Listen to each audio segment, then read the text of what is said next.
Finally, the wait is over.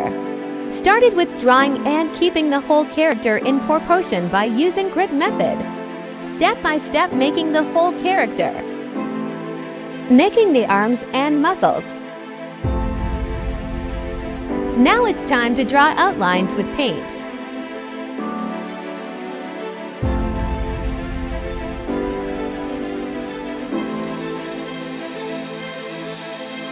Now it's time to paint the character.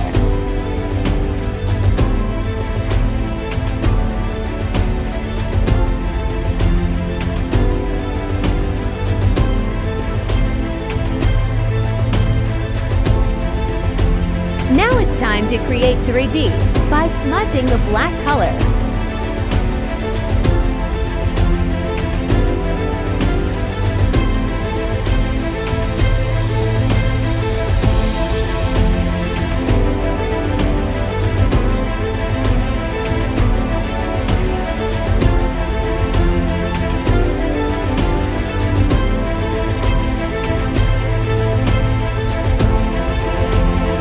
Now it's time to add more darks.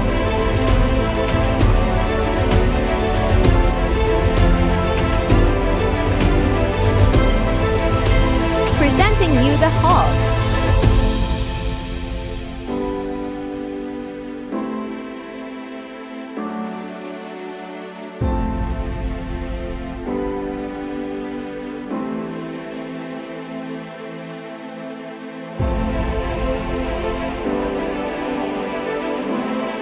Thank you for watching.